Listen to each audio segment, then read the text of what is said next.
Hello and welcome to a Life Beyond Me, where we go beyond this small version of ourselves and step into our fullest power, realizing our amazing potentials that we actually hold at all times. I'm going to be creating a video for the whole month of June, and today's video is going to be about thoughts and thinking and how this comes to be, how truthful that actually is, and how we can engage with our thinking and different modes of thought in a more empowering and helpful way.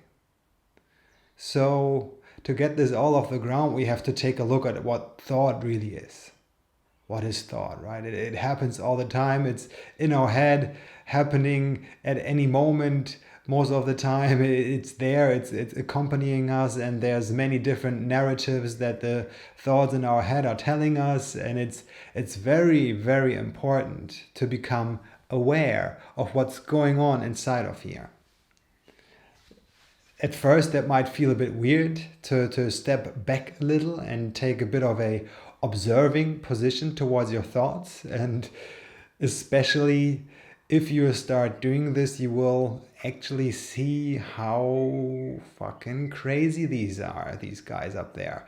They range from different kinds of beauty in some situations to the most awful and mean things that's actually going on inside of us, and it is of utmost importance for us to become aware of this so we can cool these things down, actually see what patterns are playing themselves out, so we can ultimately step into a place of action and not just being reactive to the different thought patterns and thereby the created emotional feelings and sensations in our bodies. And then we want to step into a relationship with thought and emotion that is actually empowering us to make the decisions that we want to do and don't fall victim in a way to those sensations and ideas and just act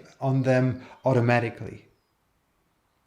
For doing that, we first have to create some space within ourselves, become aware that there's thinking that is going on.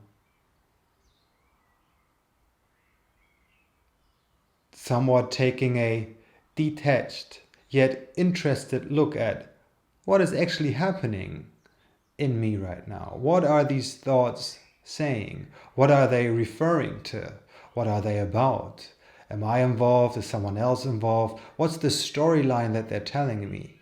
Well, what is it? What's the general outlook they are creating of the world? Because that is very important, as this is the basis for how you are perceiving yourself and the world around you. It is to 100% based on the thoughts that are appearing in your head and you believing them or not.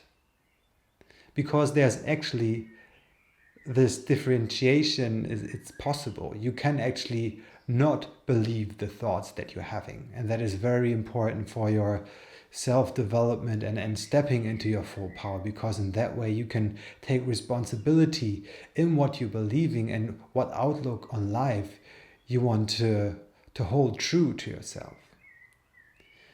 Let's take a look at how thought comes into life. There's different levels to look at, and I will not be able to cover all of them right now, but just to have a short introduction to it. Our thoughts are based on linguistics. So whatever appears in your head as a thought is attached to a word, right? And we have learned these words. If we don't have the word for something, we cannot really think about it. That's the first thing that is quite important to see. So in that way, thoughts have to be about something that we know. Remember this. This is going to be important for more observations of thought. So as thought has to be something that we have experienced, thought is actually something that is always and at all times of the past. It is not able to create something new, really. You can arrange it in different ways, but then again, it's it's impossible for you to create a new color with thought. You can only rearrange different colors that you know. And that way it's kind of unfresh. It's always a bit stale. Whatever comes out of your thoughts can be sometimes alluring and beautiful, but at the same time it has some flatness to it. It's lacking liveliness and aliveness that only comes out of the stillness of your being and the universe in a way. The greatest ideas come to you when you're silent in your head. That's where new ideas, change is coming in, something that is totally new. Seeing this is so important because acknowledging that you're thinking most of the time will make you realize that most of the time you're not present. You're not in this very moment that is happening right now, because your thought, which is a thing of the past, will take you either to the past and think about things that have happened, or it will take you to the future and think about things that will happen and how you would like them, what you wouldn't like to happen, or it takes you into general fantasies about things and how this person is this way, this situation is like that, and you are like this, and then ideas about this come out and are rearranged in different ways, and it's this fantastic realm that you're getting into, which has nothing to do with reality, really. Nothing. Taking it back to realizing that thoughts are something from the past, we have to realize that these are conditioned patterns in us that are stored in our subconscious and unconscious levels of our psyche and mind, and even connect to the whole human conscious body in a way. It's a field awareness and consciousness that humanity shares, where certain archetypes and ideas come up from, certain situations that our families have encountered, and then even spreading out into the whole of humanity that is intrinsically linked and connected with each other. Yet this takes it a bit too far for today, I'd say, so let's focus on the personal line. Thoughts come in from the past as they have been conditioned and shaped by experiences that we had. They are reactive patterns that are triggered by situations, people, emotions around us that remember us of past events where we had similar experiences. And that way they are recreating the past most of the time, and they're acting towards that past, oftentimes in a way of illusioned threat of sorts.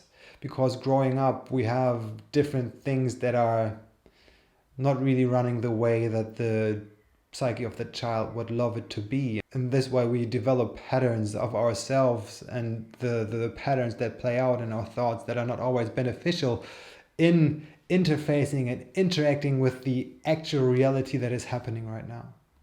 For that, it is very important to realize that the ways that we conceive the world, how we think about the world to be, how we think about ourselves, is a fragment from the past in most of the cases, and it's not what is actually true in this moment, because we are ever shifting, changing form and identity at all times. It never stays the same. It's an ever revolving complexity in a way that is leaning and leading to the realization that we're not a thing, but that we are a process. We are not a noun, we are a verb. We are a doing, not a being. We are movement instead of stillness and staleness. We are an ever-changing organism and identity. So with that, if we're realizing that the thoughts that are coming in are usually something of the past and don't hold any truth to them most of the time, that they are just shortcuts for us to make sense of the world that we are in, and in many cases that can be beneficial, but in some lingering ideas about ourselves or the world that are not really helpful and beneficial to us, they can really get in the way. This is why I want to remind you in today's video to take a step back from your thoughts and those patterns that are happening. That's step number one. Take a step back, observe, see what's going on. That's number two. Be really aware. What are they saying? What is being talked about in your head?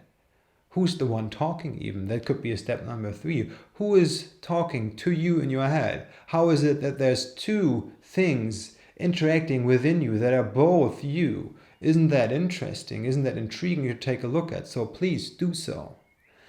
And further on, I want you to check and really check the validity of your thoughts. Are these thoughts actually true right now? And in some way, they will feel very true. And it's like, oh, that's the only possible way.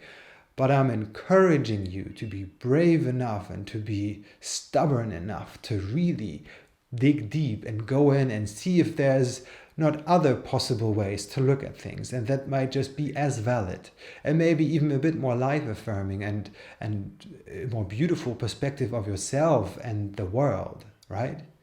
So do yourself a favor, because this is one of the ground levels of your personal actualized freedom, is to understand and experience that your thoughts are first of not of your own making, and most of the time they're not even true.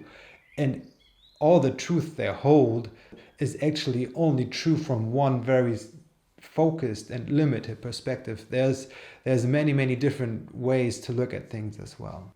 This is the conclusion of today's video. It is a reminder for you to become aware of your thoughts and see what truth they hold, if they even do.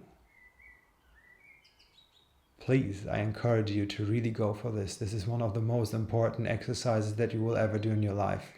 And it's going to be changing everything forever if you really insisting and really push through with this exercise. So let me know what's coming up for you in this. There's comments down here. I'd love to interact. I want to talk about this stuff because it's so important for every one of us. It holds the potential to cure humanity of their insanity and the mind and thought addiction. This is the very important reminder that I want to give you today. It's one of the most intriguing things to really dig into your thoughts and take a step back, observe what's going on, and it is the ground level of your inner exploration, and it makes way for a freedom of mental projections and ideas that don't hold any truth to them. It's your connecting doorway to reality out of relativity. Go for it.